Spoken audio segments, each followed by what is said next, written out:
পরপর দুইবারের বেশি প্রধানমন্ত্রী না হওয়া এবং গণভোটের বিধান রাখা সহ সংবিধানের ৬২ জায়গায় সংশোধনী প্রস্তাব দিয়েছে বিএনপি। সংবিধান সংস্কারের বিষয়ে গঠিত সংস্কার কমিশনের কাছে সকালে নিজেদের প্রস্তাবনা জমা দেয় বিএনপি। এ বিষয়ে নিজেদের অবস্থান তুলে ধরতে বিএনপির স্থায়ী কমিটির সদস্য সালাউদ্দিন আহমেদের নেতৃত্বে একটি প্রতিনিধি দল সংসদ ভবনে যান। আতিকুর রহমান তিতাসের রিপোর্ট। অধ্যাপক আলী রিয়াজের নেতৃত্বাধীন সংবিধান সংস্কার কমিশন লিখিতভাবে সংবিধান সংস্কারের প্রস্তাব পাঠাতে রাজনৈতিক দলগুলোকে অনুরোধ করে। এই কমিশন ইতোমধ্যে বিশিষ্ট নাগরিক সহ অন্যান্য অংশীজনের সঙ্গে মতবিনিময় শুরু করেছে। এরই ধারাবাহিকতায় সংবিধান সংস্কারের বিষয়ে গঠিত সংস্কার কমিশনের কাছে সকালে নিজেদের প্রস্তাবনা জমা দেয় বিএনপি। এ বিষয়ে নিজেদের অবস্থান তুলে ধরতে বিএনপির স্থায়ী কমিটির সদস্য সালাউদ্দিন আহমেদের নেতৃত্বে একটি প্রতিনিধি দল সংসদ ভবনে যান। তারা সংবিধান সংস্কার কমিশন প্রধান ডক্টর আলী রিয়াজের নেতৃত্বাধীন কমিটির সঙ্গে সাক্ষাৎ করেন আর বিএনপির নিজস্ব প্রস্তাবনা জমা দেন। পরে দলটির প্রস্তাবনার বিষয় ব্রিফিংয়ে সাংবাদিকদের জানান বিএনপি নেতা সালাউদ্দিন আহমেদ। তিনি বলেন, বিএনপির প্রস্তাবনায় ব্যালেন্স অফ পাওয়ারের কথা বলা হয়েছে। সংস্কার কমিটি সুপারিশ চূড়ান্ত করে সরকারকে দেবে, তারপর নির্বাচিত সরকারই সেসব সংশোধন করবে। সংবিধান সংস্কার কমিশন তাদের রিকমেন্ডেশনসগুলো সরকারের কাছে প্রদান করবে এবং অন্তর্বর্তীকালীন সরকারের মাননীয় প্রধান উপদেষ্টা বলেছেন যে তারপরে উনি সবার সাথে আলোচনা করবেন। রাজনৈতিক দল, স্টেক হোল্ডার, বিশেষজ্ঞ, সমাজের বিভিন্ন শ্রেণীর প্রতিনিধি, সামাজিক শক্তি সবার সাথে আলোচনা করে সেটা ওনারা চূড়ান্ত করবেন। পরে কমিশন প্রধান আলী রিয়াজ বলেন, সংবিধান সংস্কারের কমিশনের পক্ষ থেকে আগামী সপ্তাহে সারা দেশে জরিপ করা হবে। গ্রাম থেকে শহর, তরুণ থেকে বৃদ্ধ সকলের মতামতই এখানে নেওয়া হবে। আমরা স্টেক হোল্ডারদের সাথে আলোচনাগুলো অব্যাহত রেখেছি। ইতিমধ্যে আরো কয়েকটি সংগঠনের সাথে আমরা কথা বলবো এবং কয়েকজন নেতৃস্থানীয় ব্যক্তির সাথে। এর বাইরে যেটা আমরা আগামী সপ্তাহে থেকে অবশ্যই শুরু করব সেটা হচ্ছে একটা জরিপ। সারা বাংলাদেশে একটা জরিপ তৈরি করবো যাতে করে সমস্ত ধরনের মানুষের মতগুলো আমরা পাই। যে ধরুন নগর এলাকার, গ্রাম এলাকার, বয়স্ক, তরুণ সকলে। তো এটাই হচ্ছে আমাদের কাজের অগ্রগতি হচ্ছে, আমরা আশাবাদী। আতিকুর রহমান তিতাস, মাই টিভি। চট্টগ্রামের নিউ মার্কেট মোড়ের স্বাধীনতা স্তম্ভে জাতীয় পতাকা অবমাননার অভিযোগে দায়ের হওয়া মামলায় বাংলাদেশ সম্মিলিত সনাতনী জাগরণ জোটের মুখপাত্র ও চট্টগ্রামের হাটহাজারীর পুণ্ডরিক ধামের সাবেক অধ্যক্ষ চিন্ময় কৃষ্ণ দাসের জামিন নামঞ্জুর করে কারাগারে পাঠানোর নির্দেশ দিয়েছেন আদালত। সকালে চট্টগ্রাম ৬ষ্ঠ মেট্রোপলিটন ম্যাজিস্ট্রেট কাজী শরীফুল ইসলামের আদালতে এই আদেশ দেন। সকাল 10:50 তাকে আদালতে হাজির করা হয়। সোমবার বিকেলে চিন্ময় কৃষ্ণ দাস ব্রহ্মচারীকে রাজধানীর বিমানবন্দর এলাকা থেকে গ্রেপ্তার করে ঢাকা মহানগর গোয়েন্দা পুলিশ।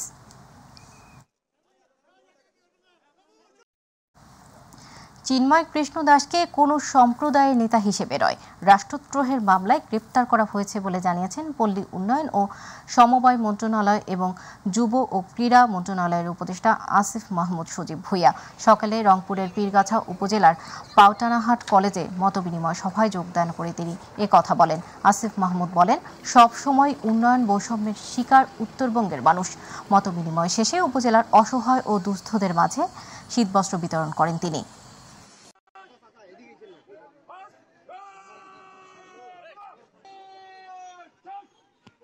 বাংলাদেশের সার্বভৌমত্ব, স্বাধীনতার উপর কোনো প্রকার হস্তক্ষেপ, কোনো প্রকার আঘাত আসে এবং রাষ্ট্রের প্রতি অবমাননা হয়, রাষ্ট্রদ্রোহের মতো ঘটনা ঘটলে সেক্ষেত্রে সরকার অবশ্যই কঠোর ব্যবস্থা নেবে এবং সেক্ষেত্রে একটা গ্রেফতারের ঘটনাকে কেন্দ্র করে এখন অস্থিতিশীল পরিস্থিতি তৈরির চেষ্টা করা হচ্ছে।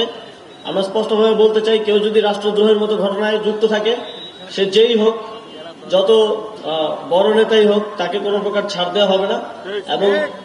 এবং এক্ষেত্রে এটা সম্প্রদায় বিবেচনায় নয়, এটা রাষ্ট্রের বিবেচনায়, রাষ্ট্রের নিরাপত্তা বিবেচনায় আইন শৃঙ্খলা বাহিনী এই ব্যবস্থা গ্রহণ করবে। সামনে ছাত্র জনতার গণ অভ্যুত্থানে শহীদদের রক্তের সাথে বেইমানি করা সম্ভব নয় বলে জানিয়েছেন নির্বাচন ব্যবস্থা সংস্কার কমিটির প্রধান ডক্টর বদিউল আলম মজুমদার। এছাড়াও কোনো ফ্যাসিস্টদের আর ক্ষমতায় বসতে দেয়া হবে না বলেও মন্তব্য করেন তিনি। এদিকে নির্বাচন বিশেষজ্ঞ ডক্টর তোফায়েল আহমেদ বলেন, গণতান্ত্রিক শাসন ব্যবস্থা কায়েমের মধ্য দিয়ে একটি অবাধ, সুষ্ঠু, নিরপেক্ষ নির্বাচন করা সম্ভব। শিক্ষার্থীদের সাথে নির্বাচন ব্যবস্থা সংস্কার কমিশনের মতবিনিময় সভায় উঠে আসে এসব কথা। আরও জানাচ্ছেন আবু সাইদ অপু। ধারাবাহিক কর্মসূচির অংশ হিসাবে অন্যান্য স্টেক হোল্ডারদের মতো ইস্ট ওয়েস্ট বিশ্ববিদ্যালয়ের শিক্ষার্থীদের সাথে নির্বাচন ব্যবস্থা সংস্কার কমিশন স্থানীয় সরকার ও জাতীয় সংসদ নির্বাচন নিয়ে এক মতবিনিময় সভার আয়োজন করে। আমাদের জন্য একটা নতুন বাংলাদেশ সৃষ্টির দ্বার উন্মোচিত করেছো। আর এই মতবিনিময় সভায় ভোটের বিধান না রাখা, দ্বিকক্ষ বিশিষ্ট পার্লামেন্ট, সংখ্যানুপাতিক নির্বাচন, প্রার্থীদের পেশি শক্তির অপব্যবহার, পোস্টাল ভোট সহ ভোটাররা যেন নির্বিঘ্নে ভোটাধিকার প্রয়োগ করতে পারে সেই বিষয়ে নানান পরামর্শ তুলে ধরেন শিক্ষার্থীরা। আপনারা এমন সিদ্ধান্ত নেবেন যেন আগামী নির্বাচনটা আসলে নির্বাচনের মাধ্যমে স্বচ্ছতা এবং জবাবদিহিতা নিশ্চিত হয় এবং বাংলাদেশে সুশাসন প্রতিষ্ঠিত হয়। আমার সন্তান সেই আবার পরবর্তী স্টেক হোল্ডার হবে, এমন না হয়ে তাদের কাউন্সিল হবে, কাউন্সিলের মাধ্যমে যে বেশি ভোট পরিবারতন্ত্র যাতে না থাকে। প্রথম যেটা চাই যে একটা দ্বিকক্ষ বিশিষ্ট নির্বাচন জাতীয় সংসদ ব্যবস্থা জাতীয় কাঠামো গঠন করা হোক। আমরা যারা তরুণরা আছি আমাদের সবসময় আসলে জাগরুক থাকতে হবে, আমাদের দেশের জন্য ভাবতে হবে এবং কোনো শক্তি যাতে আমাদের তরুণদের বিচ্ছিন্ন করতে না পারে। এরপর নির্বাচন ব্যবস্থা সংস্কার কমিশনের অন্যতম সদস্য ও স্থানীয় সরকার নির্বাচন বিশেষজ্ঞ ডক্টর তোফায়েল আহমেদ বলেন, গণতান্ত্রিক শাসন ব্যবস্থা কায়েমের মধ্য দিয়ে একটি অবাধ, সুষ্ঠু, নিরপেক্ষ নির্বাচন করা সম্ভব। আমরা সংস্কার কমিশন আপনাদের মতামত, জনগণের মতামত সবকিছু নিয়ে এটাকে এক ধরনের চিন্তাভাবনা করে আমরা একটা সিস্টেমের কথা বলবো, কিন্তু আমরা সেটা বাস্তবায়ন করব না। বাস্তবায়ন করবে নির্বাচন কমিশন এবং সরকার। সেজন্য আপনাদের এই আলোচনা, এই ইন্টারেস্ট এটা অব্যাহত রাখতে হবে, কারণ আমাদের সংস্কারের প্রস্তাব দেওয়ার পরও কিন্তু এগুলোর ফলো আপের জন্য কিন্তু আমরা হয়তো আবার আপনাদের সাথে আবার মিলিত হতে পারি কোনো এক সময়। আর নির্বাচন ব্যবস্থা সংস্কার কমিশনের প্রধান ডক্টর বদুল আলম মজুমদার বলেন, ছাত্র জনতার গণ অভ্যুত্থানের শহীদদের রক্তের সাথে বেইমানি করা সম্ভব না, আর এছাড়াও কোনো ফ্যাসিস্টদের আর ক্ষমতায় বসতে দেওয়া হবে না বলেও মন্তব্য করেন তিনি।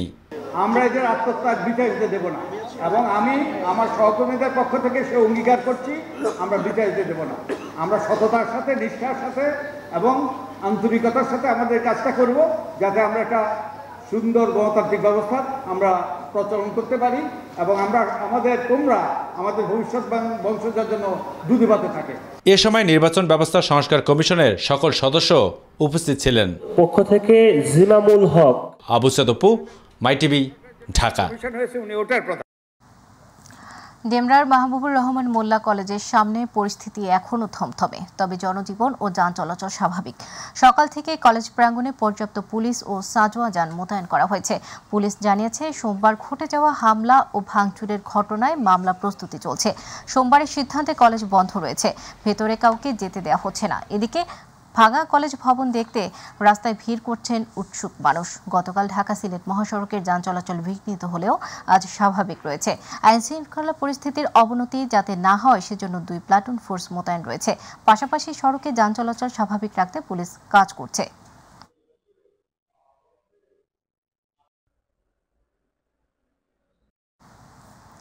সরকার কঠোর হয়ে ছাত্রদের দমন করতে চায় না বলে জানিয়েছেন স্বরাষ্ট্র মন্ত্রণালয়ের উপদেষ্টা লেফটেন্যান্ট জেনারেল মোহাম্মদ জাহাঙ্গীর আলম চৌধুরী।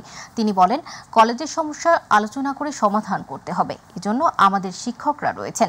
আলোচনার মাধ্যমে শান্তিপূর্ণভাবে সমস্যার সমাধানের চেষ্টা চলছে। দুপুরে সুনামগঞ্জের তাহিরপুরে মাটিয়ান হাওর পরিদর্শনে এসে এসব কথা বলেন তিনি। এ সময় সড়ক অবরোধ করে জনভোগান্তি সৃষ্টি না করার আহ্বান জানান স্বরাষ্ট্র উপদেষ্টা। আমরা তো চাচ্ছি না কোনো অবস্থায় আমার ছাত্র ভাইয়ের উপরে কোনো ধরনের লেথাল ওয়েপন ইউজ করবো।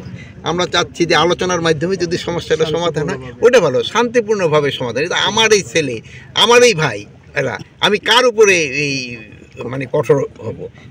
তাদের আমি যদি বুঝিয়ে পারি ওইটাই সবচেয়ে আগে চেষ্টা করা হবে।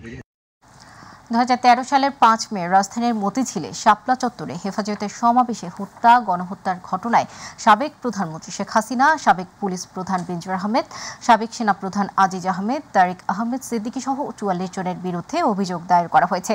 আজ আন্তর্জাতিক অপরাধ ট্রাইব্যুনালের চিফ প্রসিকিউটর বরাবর হেফাজত ইসলামী নেতা জুনায়েদ আল হাবিব এই অভিযোগ দায়ের করেন। এর আগে মুফতি হারুন ইজাহারের পক্ষে ট্রাইব্যুনালে আরেকটি অভিযোগ দায়ের করা হয়। 2013 সালের 5ই মে এক ভয়াবহ নারকীয় হত্যাকাণ্ডের দিন। এটি বাংলাদেশের মানুষের জন্য, বাংলাদেশের ইতিহাসের জন্য একটি অভিশপ্ত দিন। আমরা মনে করি যে অভিশাপ থেকে মুক্তির উপায় হলো যে এর যে কুশীলব এবং হত্যাকারী যারা তৎকালীন প্রধানমন্ত্রী শেখ হাসিনা সহ সকল হত্যাকারীদেরকে এবং হত্যাকাণ্ডের সঙ্গে জড়িত যারা রয়েছে তাদেরকে উপযুক্ত আইনের মাধ্যমে বিচারের আওতায় আনতে পারলে বাংলাদেশ এবং বাংলাদেশের মানুষ অভিশাপ মুক্ত হবে। সেই অভিপ্রায় এবং সেই দাবি নিয়ে আমরা আন্তর্জাতিক অপরাধ ট্রাইব্যুনালের যে প্রসিকিউশনের কাছে এসেছি, আমরা আবেদন করেছি। আমরা আশা করি যে তারা তদন্তপূর্বক যে মামলার পরিপূর্ণ সকল এই যে আলামত এভিডেন্স তারা সংগ্রহ করে যথাযথভাবে তারা মামলা দায়ের করবেন।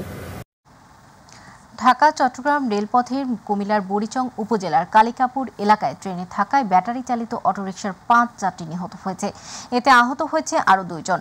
মঙ্গলবার সকাল 10টায় কালিকাপুর রেল ক্রসিংয়ে এই ঘটনা ঘটে।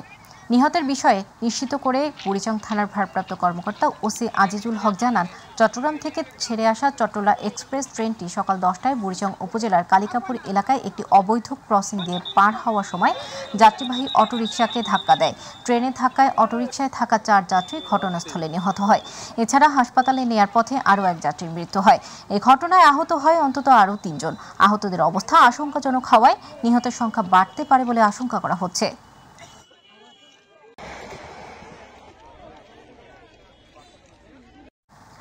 যমুনা নদীর বুকে নবনির্মিত দেশের দীর্ঘতম রেল সেতু দিয়ে পরীক্ষামূলক ট্রেন চলাচল শুরু হয়েছে।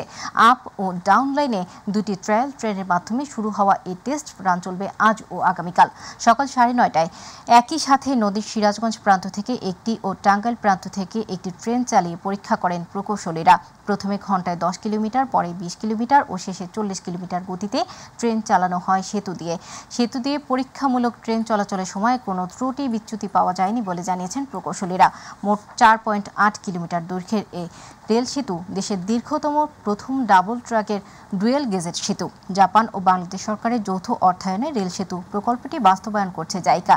রেল সেতুটিতে 2025-এর জানুয়ারি থেকে বাণিজ্যিকভাবে রেল চলাচলের জন্য খুলে দেওয়া হবে।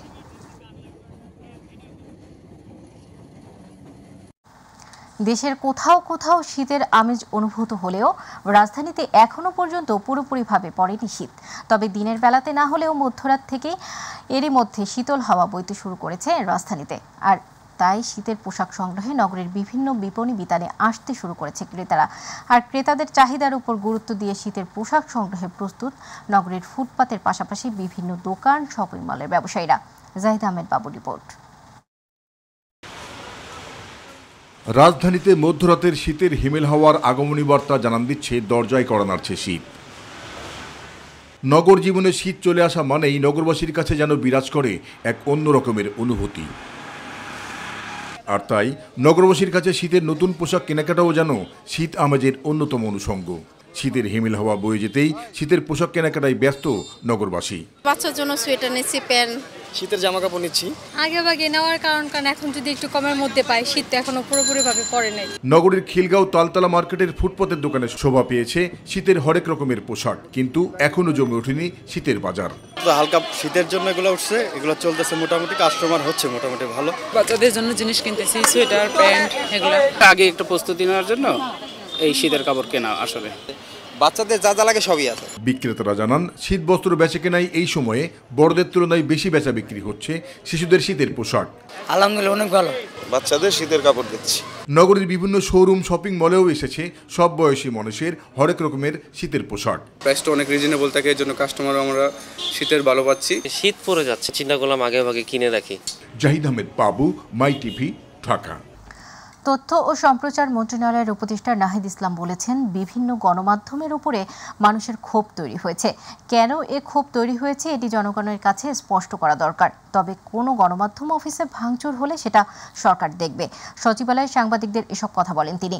এখনও দেশের প্রতিষ্ঠিত অনেক গণমাধ্যম ভুল সংবাদ ও গুজব প্রচার করছে বলেও মন্তব্য করেন তথ্য উপদেষ্টা।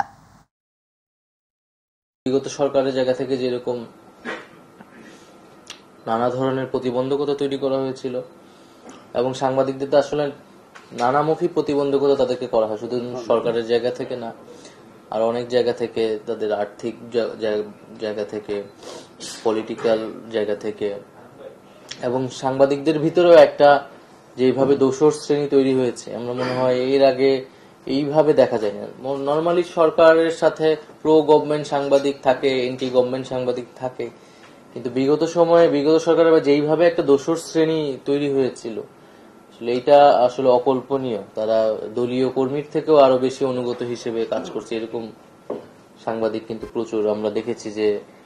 যে তাদের যে থিঙ্ক ট্যাঙ্ক সিআরআইতেও কিন্তু সাংবাদিকদের একটা বড় সংখ্যক কিন্তু সাংবাদিকরা সেখানে পার্টিসিপেন্ট ছিল। দর্শক, সংবাদ শেষ করব খেজুর রসের খবর দিয়ে। খেজুরের রস সংগ্রহ ও রস জ্বালিয়ে গুড় তৈরিতে ব্যস্ত সময় পার করছেন পাবনার ঈশ্বরদীর গাছিরা। এরই মধ্যে গাছ প্রস্তুতের কাজে ব্যস্ত সময় কাটছে তাদের। খেজুরের রস সংগ্রহের পর তা থেকে তৈরি হবে গুড়। শীতের শুরুতেই বেড়েছে রসের চাহিদা। প্রতিনিধি আলিফ হাসানের রিপোর্ট জানাচ্ছেন শামস তাবরেজ উচ্ছ্বাস। খেজুরের রস আহরণের মধ্য দিয়ে গ্রামীণ জনপদে শুরু হয় শীতের আমেজ। সেই হিসেবে পাবনার ঈশ্বরদীতে খেজুর গাছ থেকে রস আহরণে প্রস্তুত গাছিরা। প্রস্তুতি হিসেবে খেজুর গাছের আগায় বিশেষ পদ্ধতিতে চলছে কাটাকুটির কাজ। কাকঢাকা বুড়ে চিরাচিত সনাতন পদ্ধতিতে মাটির কলসে রস সংগ্রহ করছে গাছিরা। এরপর শুরু হয় সংগ্রহিত রস দিয়ে গুড় তৈরির কাজ।